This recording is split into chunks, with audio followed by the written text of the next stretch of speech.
सहनावतु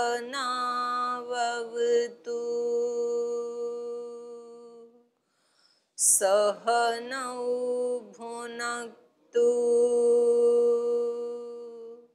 सह वीर्यं करवावहै तेजस्विनावधीतमस्तु मा विद्विषावहै। ॐ शान्ति शान्ति शान्तिः।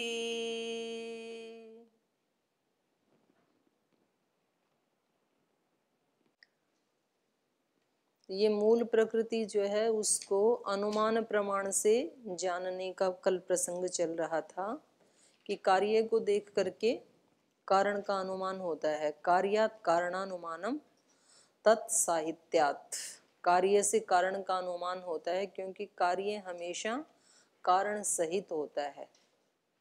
तत्साहित्यात् मतलब कारण साहित्यात्, कारण सहित होने से। कार्य रूपी जो वस्त्र है वो तंतु रूपी कारण के सहित ही होता है, तो उससे वस्त्र के रंग से, उसके क्वालिटी से, तंतु के रंग और उसकी क्वालिटी का अनुमान हो जाता है कि तंतु कैसे रहे होंगे। आगे बता रहे हैं अव्यक्तम त्रिगुणात् लिंगात्, त्रिगुणात् लिंगात् अव्यक्तम। त्रिगुण जो लिंग अर्थात महतत्व में जो त्रिगुण दिखाई दे रहा है, अभिव्यक्ति त्रिगुण की कहाँ होती है? महतत्व में, उससे पहले दिखाई नहीं देते। मूल प्रकृति कभी भी दिखाई नहीं देती प्रत्यक्ष रूप से, तो ये इसको लिंग मात्र भी कहते हैं। तो त्रिगुण लिंग महत से अव्यक्त, अव्यक्त प्रकृति का अनुमान होता है। कार्य के कारण में लय होने की परंपरा से महत सर्वापेक्षा अंतिम कार्य है, और जब हम इसकी रचना की ओर ध्यान देते हैं तो हमें इसकी सुख दुख मोहात्मकता का निश्चय होता है। सुख दुख मोह सत्व रजतम के ही परिणाम है। तो समस्त व्यक्त जगत अपने कारण में लय होते होते लास्ट में कहाँ अंतर्निहित हो जाता है? महतत्व में। लय परंपरा में ये अंतिम व्यक्त तत्व है। सब कुछ जाकर के कहाँ लय हो जाता है? महतत्व में। और हमारा जो शरीर है ये भी जब व्यक्ति की मृत्यु होती है तो सारा, अभी तो चेतना पूरे शरीर में फैली हुई है, एक एक सेल तक फैली हुई है, और जब ये मरने लगता है तो वो सिमट करके कहाँ लीन हो जाती है? अंतःकरण में, सूक्ष्म जो शरीर है उसमें, बुद्धि तत्व में। अंतःकरण कहेंगे तो उसमें चारों आ जाएंगे, बुद्धि कहेंगे तो एक आएगा, तो अंतःकरण में सिमट जाती है चेतना। अंतःकरण आत्मा के साथ ही चला जाता है फिर। तो लय परंपरा में ये अंतिम व्यक्त तत्व है। ये त्रिगुणात्मक व्यक्त अपने मूल उपादान त्रिगुणात्मक अव्यक्त तत्व का अनुमान कराता है। जो मूल कारण होगा वह निश्चित रूप से अव्यक्त होगा, क्योंकि वो यदि व्यक्त हो जाए तो फिर वो भी विकार हो गया, कार्य रूप हो गया। तो जो मूल कारण होता है वो क्या होता है? अव्यक्त होता है। यदि उसे व्यक्त कहा जाए तो वह मूल कारण नहीं माना जा सकता, फिर उसका भी फिर कोई कारण होगा। अगर वो भी व्यक्त हो तो उसका भी कोई कारण होगा। तो एक तो होता है कारण, एक होता है मूल कारण। तो कारण तो व्यक्त हो सकता है लेकिन मूल कारण कभी भी व्यक्त नहीं हो सकता है। जैसे अहंकार का कारण क्या है? महतत्व। और तन्मात्राओं का कारण क्या है? अहंकार। तो ये तो व्यक्त है, लेकिन जो मूल कारण होगा, मूल कारण हमेशा अव्यक्त रहता है। कार्य रूप में परिणत होना व्यक्त का स्वरूप है।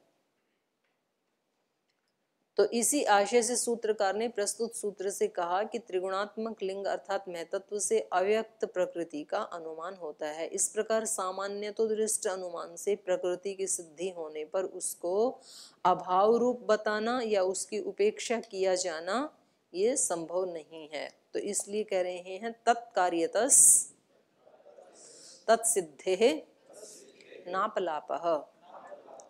उस मूल प्रकृति के कार्य से ही उस मूल कारण की सिद्धि होने से उस मूल प्रकृति का अपलाप नहीं किया जा सकता। कोई ये नहीं कह सकता कि जी क्या पता मूल प्रकृति है या नहीं है या नहीं है, ऐसे नहीं कह सकते हैं। यदि आपको महतत्व दिखाई दे रहा है, कार्य दिखाई दे रहा है, तो निश्चित रूप से कारण होता ही है। जैसे किसी बच्चे के माता पिता उसको छोड़ के चले जाएं, अनाथ बच्चा हो जाए, और कोई कहे कि जी हो सकता है इसके कोई माता पिता रहे हों, तो हो सकता है नहीं, निश्चित रूप से ही रहे हैं, क्योंकि बिना माता पिता के संतान की उत्पत्ति हो सकती ही नहीं है। तो प्रकृति के कार्य महत आदि के द्वारा प्रकृति की सिद्धि हो जाने से उसका अपलाप नहीं किया जा सकता। प्रकृति के अभाव रूप या किसी अन्य रूप की कल्पना करना अप्रामाणिक होगा, ये प्रामाणिक नहीं होगा। यहां तक प्रकृति संबंधी विवेचन पूरा हुआ। अब इससे आगे पुरुष के संबंध में विचार किया जाता है। हाँ, अपलाप करना माने नकारना। उसका अपलाप नहीं किया, उसको नकारा नहीं जा सकता कारण को। तो हम पंचभूत से लेकर के और कहाँ पहुंच गए, मूल प्रकृति त्रिगुण पर पहुंच गए। तो यहाँ तक ये पूरा हो गया प्रकृति का। तो इसमें त्रिगुण का साधर्म में भी दिखाया, वैधर्म में भी दिखाया, पूरे संसार में उसका विस्तार भी दिखाया, ये सब हो गया। अब प्रकृति एक ऐसा तत्व है जो अदृश्य एवं अतीन्द्रिय होने के कारण विवाद का विषय बन सकता है, क्योंकि प्रकृति अदृश्य है और अतीन्द्रिय है, इंद्रिय से तो वो ग्रहण होती नहीं है।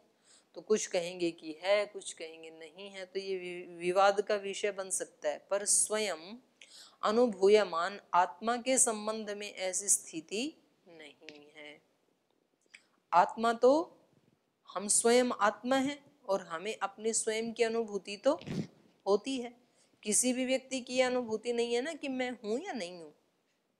डाउट होता है, मैं हूं कि नहीं हूं, इसमें कोई संशय होता है?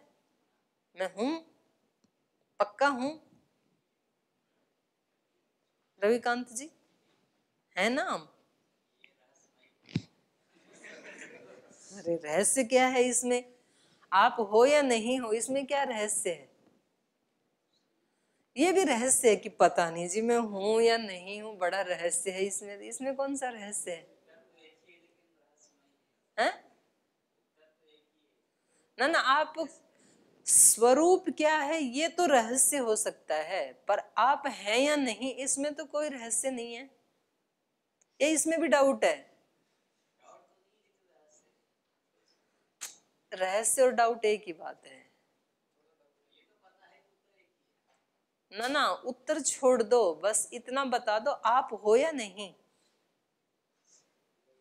आप शरीर हो कि आत्मा हो वो अलग बात है एक, पर आप हो कि नहीं, और विशेष रूप से नहीं है। ये भगवान,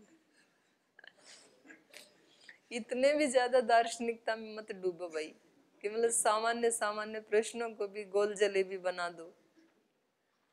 हम यहाँ बैठे हैं कि नहीं, मैं यहाँ उपस्थित हूँ कि नहीं, आपकी क्या अनुभूति है, मैं हूँ या नहीं, बस इतनी तो बात है। इसमें तो कोई डाउट है ही नहीं, मैं हूँ। है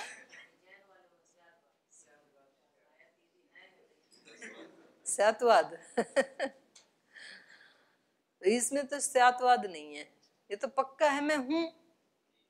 इसमें व्यक्ति को कंफ्यूजन हो सकता है कि मैं हूँ, मैं क्या हूँ, मन हूँ कि बुद्धि हूँ कि शरीर हूँ कि आत्मा हूँ। इसमें तो रहस्य, डाउट, आप जो भी शब्द कहें वो हो सकता है। तो ये ऐसे ही बता रहे हैं ये भी। तो कह रहे हैं प्रकृति में तो डाउट हो सकता है, पर स्वयं अनुभूयमान आत्मा, आत्मा की अनुभूति तो हमें स्वयं अनुभूत हो ही रही है ना कि मैं हूं। तो इस संबंध में, आत्मा के संबंध में ऐसी स्थिति नहीं है। तो इसलिए सूत्रकार कह रहे हैं सामान्येन विवादाभावात् धर्मवत् न साधनम। सामान्येन सामान्य रूप से, विवादाभावात् पुरुष के विषय में विवाद का अभाव होने से, न साधनम विशेष, माने इसमें कोई इस अनुभूति को प्राप्त करने के लिए किसी विशेष साधन की आवश्यकता नहीं है। मैं हूं ये तो सबकी अनुभूति है, तो इसमें कोई विशेष साधन की जरूरत नहीं। धर्मवत, धर्म के समान। धर्म क्या होता है? जो धारण करता है। तो कोई तो ऐसी शक्ति है जिसने हम सबको धारण किया हुआ है, तो इसके बारे में कोई डाउट नहीं है। धर्म है या नहीं, धारण करने वाली कोई शक्ति है या नहीं है, इसके विषय में कोई डाउट नहीं है। धर्म क्या है, धर्म क्या क्या स्वरूप है, उसमें डाउट हो सकते हैं। पर कोई तो ऐसी शक्ति है जिसने हम सबको धारण किया है, पृथ्वी को भी धारण किया है, इन नक्षत्रों को भी धारण किया है। चेतन आत्मा के संबंध में साधारण रूप से कोई विवाद प्रस्तुत नहीं किया जा सकता, क्योंकि प्रत्येक चेतन व्यक्ति मैं हूं इस रूप में आत्मा के अस्तित्व का अनुभव करता है। इसलिए उसके अस्तित्व को समझने के लिए विशेष साधन की कोई अपेक्षा नहीं है। जैसे कि धर्म के विषय में किसी को कोई विवाद नहीं है। प्रत्येक व्यक्ति जिस प्रकार चातुर्वर्ण या चातुर आश्रम धर्म को शब्द प्रमाण के आधार पर निर्भ्रांत रूप से स्वीकार करता है, तो यहाँ इन्होंने धर्म का अर्थ लिया है कर्तव्य कर्म। चतुर्वर्ण आश्रम के जो धर्म है, ये कह रहे हैं कि वेदों में, शास्त्रों में ऋषियों ने अलग अलग बता दिया, तो कोई डाउट नहीं है सबके लिए। तो उसके लिए किसी अन्य साधन की अपेक्षा नहीं होती। इसी प्रकार स्व अनुभूति गम्य आत्मा के लिए साधनांतर की अपेक्षा नहीं है, किसी दूसरे साधन की अपेक्षा नहीं है। यद्यपि आत्मा साधारण रूप से स्व संवेद्य है, खुद व्यक्ति की अनुभूति में आने वाला है, तथापि अविवेक दशा में प्रत्येक व्यक्ति, अविवेक की दशा में व्यक्ति क्या सोचता है? मैं मोटा हूं, मैं पतला हूं, मैं दुर्बल हूं, बलवान हूं, अंधा हूं, लंगड़ा हूं, लूला हूं। इस प्रकार अहम का क्या कर लेता है? समानाधिकरण, स्थूल शरीर के साथ और इंद्रियों के साथ अनुभव कर लेता है, और शरीर आदि को ही फिर आत्मा समझने लग जाता है। अतः चेतन अचेतन विवेक के लिए यह आवश्यक है कि आत्मा की वास्तविक स्थिति को स्पष्ट किया जाए। तो यहाँ पर अब सूत्रकार हमें अपना जो वास्तविक आत्मा का स्वरूप है उसका वर्णन कर रहे हैं। तो सूत्र कह रहा है शरीर आदि व्यतिरिक्त पुमान। पुमान जो है वो शरीर आदियों से व्यतिरिक्त है, अलग है। आदि कहने से फिर इंद्रिय मन आदि भी आ जाएंगे। इंद्रियों से भी अलग है, मन से भी अलग है, शरीर से भी अलग है। शरीर आदि से भिन्न है पुरुष। स्थूल शरीर से लगाकर सूक्ष्म अति सूक्ष्म प्रकृति पर्यंत जितना भी अचेतन जगत है, उन सब से अतिरिक्त है पुमान, बुद्धि भी नहीं है। यही तो प्रश्न पूछा था ये जो है अपने आदि गुरु शंकराचार्य जी जो हैं, उन 8 वर्ष के बच्चे थे वो तो, और उनके गुरु जी थे गोविंदाचार्य जी। तो जब वो उनके पास गए तो उन्होंने कहा कि आप कौन हैं? जैसे महर्षि दयानंद जी से पूछा था ना स्वामी विरजानंद जी ने कि कौन है, तो महर्षि दयानंद जी ने क्या उत्तर दिया था? वही तो जानने आया हूं कि कौन हूं, मैं नहीं जानता मैं कौन हूं। लेकिन आदि शंकराचार्य जी का उत्तर बिल्कुल उल्टा। उन्होंने पूछा कौन, तो बोले कि मनोबुद्धि अहंकार चित्तानि नाहम। वो जो पूरा निर्वाण षटक है ना, वो उन्होंने अपना परिचय दिया 8 वर्ष की उम्र में अपने गुरु जी को। याद है? नहीं है? मनोबुद्धि अहंकार चित्तानि नाहम न च श्रोत्र जिह्वे न च घ्राण नेत्रे न च व्योम भूमिर्न तेजो न वायुः चिदानंद रूपः शिवोऽहं शिवोऽहं चिदानंद रूपः शिवोऽहं शिवोऽहं। तो ऐसे 6 श्लोक बोल दिए 8 साल के बच्चे ने। बोले मैं ये भी नहीं हूँ, ये भी नहीं हूँ, ये भी नहीं हूँ, न में राग, न में द्वेष रागो, न में लोभ मोह। तो उसको पूछे, अच्छा आपको कभी राग द्वेष नहीं आता है क्या? बोले आता होगा, वो मन को आता होगा, मेरे को नहीं आता। राग द्वेष मन में होते होंगे, पर मैं उस मन से भी अलग हूँ। ऐसा उनको 8 साल की उम्र में ज्ञान था। तो मतलब पिछले जन्मों में करके आए थे साधना, तो वहीं से चालू हो गया वो। तो इसलिए यहाँ पर भी ये बता रहे हैं कि सूक्ष्म, अति सूक्ष्म भी जो अचेतन जगत है, एक तो अचेतन जगत ये शरीर हो गया, ये तो स्थूल है। फिर इससे सूक्ष्म है मन, मन से भी सूक्ष्म बुद्धि, और फिर बुद्धि के भी 7 प्रकार, ऋतंभरा, प्रज्ञा, वो भी अचेतन ही है, वो भी मैं नहीं हूं। इसलिए योग दर्शन में धर्म मेघ समाधि में जहां विवेक का नैरंतर्य बना हुआ है, एक क्षण के लिए भी विवेक ओझल नहीं होता है, उस स्थिति में भी योगी रहना नहीं चाहता है। क्यों नहीं रहना चाहता है? क्योंकि उसको पता है मैं ये भी नहीं हूं। यद्यपि बहुत ही सुखदायी स्थिति है निरंतर विवेक, लेकिन वो कहता है मैं तो इससे भी महान हूं, शिवोहम शिवोहम, चिदानंद रूप, चेतन स्वरूप हूं, आनंद स्वरूप हूं मैं। तो यही ये सूत्र कह रहा है, सांख्य का सूत्र भी कह रहा है शरीर आदि व्यतिरिक्त पुमान। तो स्थूल शरीर से लगाकर सूक्ष्म, अति सूक्ष्म प्रकृति पर्यंत, माने मूल प्रकृति पर्यंत, महतत्व से भी आगे, महतत्व का साक्षात्कार जिसको हुआ वो योगी बोलेगा अहम ब्रह्मास्मि। और उससे भी सूक्ष्म फिर है मूल प्रकृति, जिससे ये सारी सृष्टि, ये सारा जगत बना है।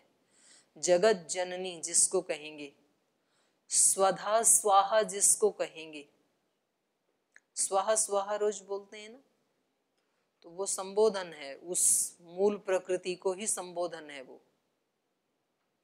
भूर्भुवस्वः तत्सवितुः वरेण्यम भर्गो देवस्य धीमहि धियो यो नः प्रचोदयात् स्वाहा। स्वाहा बोलते हैं तो वो उसी को ही संबोधन किया जा रहा है, उस जगत जननी को ही। वो भी मैं नहीं हूं, लेकिन ये ऐसे कह रहे हैं सूक्ष्म, अति सूक्ष्म प्रकृति पर्यंत जितना अचेतन जगत है उस सब से अतिरिक्त है पुमान, अर्थात चेतन आत्मा।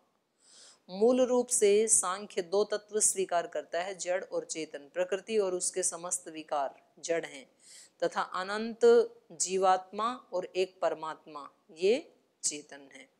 तो यहाँ जीवात्मा परमात्मा ऐसे 2 का विभाजन नहीं किया सांख्यकार ने, एक चेतन तत्व को ही कह दिया। तो इस सूत्र में पुमान शब्द जो पढ़ा है, ये पद समस्त चेतन के लिए प्रयुक्त हुआ है। हम सब जो चेतन है ना, अर्थात जीवात्माएं, उनके लिए प्रयुक्त हुआ है।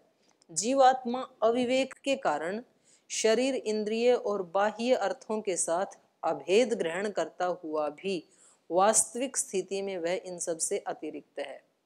माने आत्मा को ही जीव कब कह देते हैं? जब वो अविवेक के कारण शरीर, इंद्रिय आदि के साथ अभेद का ग्रहण कर लेता है, जिसको योग दर्शन में अस्मिता दोष कहा है। दृक् दर्शन शक्ति और एकात्मता इव अस्मिता, तो वो ही जीवात्मा की स्थिति है। लेकिन उसमें भी कह रहा है कि वास्तविक स्थिति में इन सब से अतिरिक्त ही है।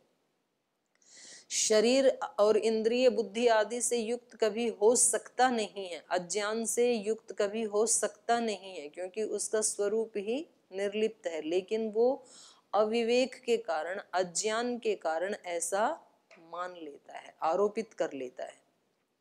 तो सर्वज्ञ ईश्वर को इस प्रकार की भ्रांति की संभावना ही नहीं है। ईश्वर में तो नहीं होती ये भ्रांति, जीवात्मा में हो जाती है, लेकिन वह भी प्रकृति आदि समस्त अचेतन जगत से स्वतः अतिरिक्त है।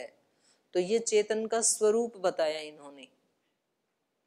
रविकांत जी, मैं हूं ये तो स्पष्ट है, लेकिन मैं क्या हूं ये सांख्यकार बता रहे हैं। ठीक है, क्या हूं मैं? हाँ, समस्त अचेतन से रहित हूं मैं, ये कह रहे हैं। सूक्ष्म, अति सूक्ष्म समस्त प्रकृति से मैं भिन्न हूं। और आगे इसी अर्थ की सिद्धि के लिए और दूसरा हेतु दे रहे हैं, संहत परार्थत्वात्। क्योंकि ये शरीर, मन, बुद्धि आदि ये क्या है? संघात है त्रिगुण का, और संघात हमेशा दूसरे के लिए होता है, परार्थ होता है। तो ये सब जो है संघात, ये किसी के लिए है, और जिसके लिए वही मैं हूं। क्योंकि शरीर आदि सब किसके लिए हैं? मेरे लिए हैं। मैं शरीर आदि के लिए नहीं हूं।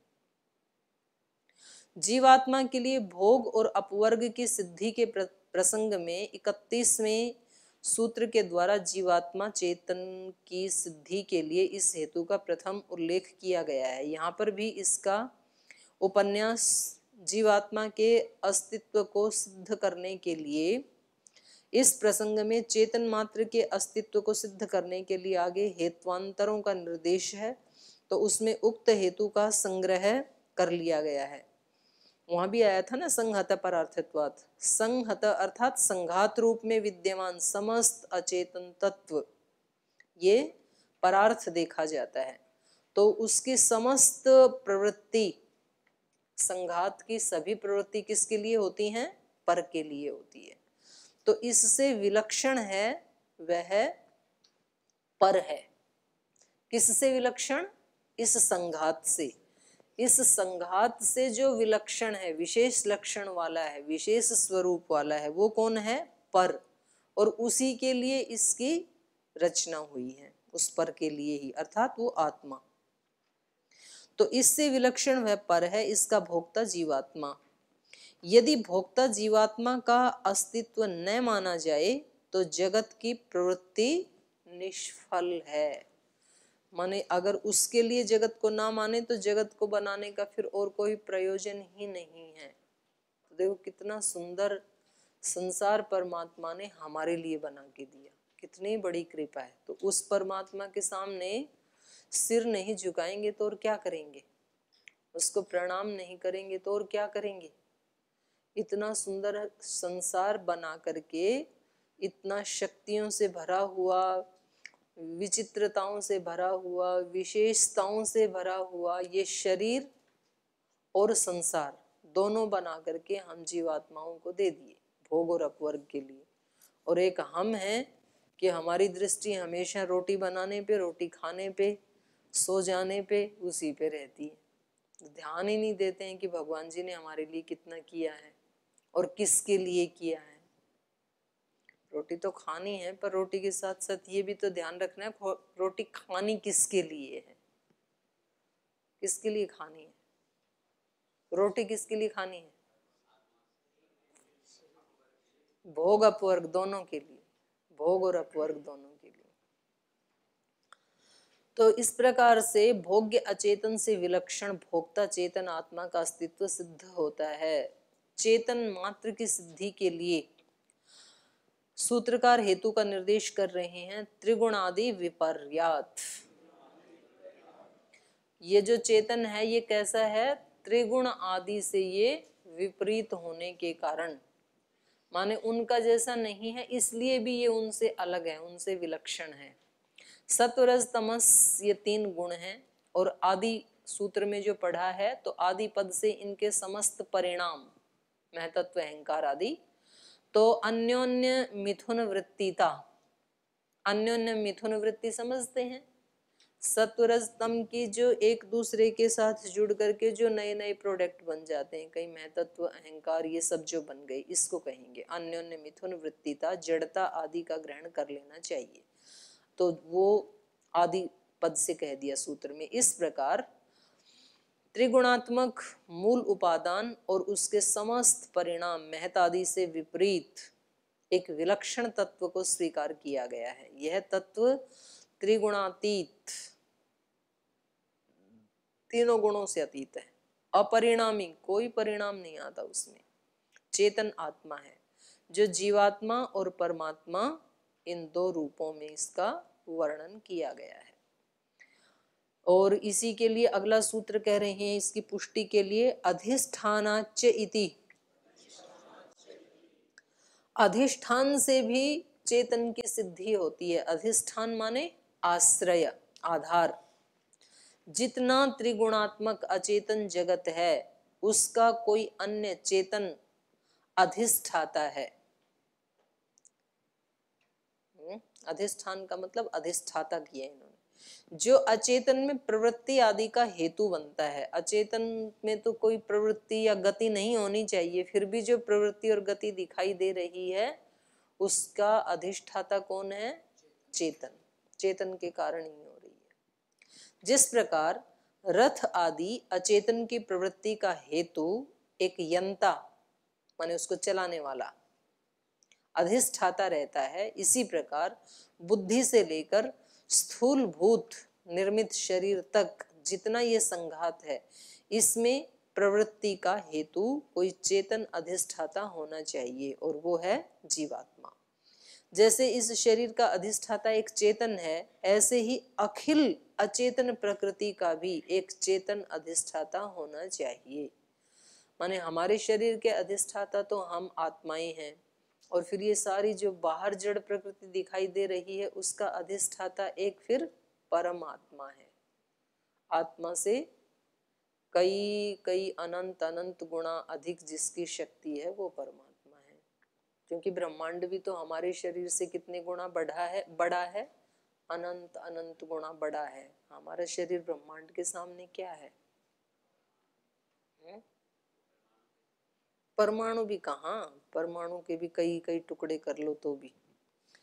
क्योंकि शरीर का अधिष्ठाता आत्मा अल्पज्य है, और अल्प शक्ति होने के कारण अखिल प्रकृति का अधिष्ठाता नहीं हो सकता।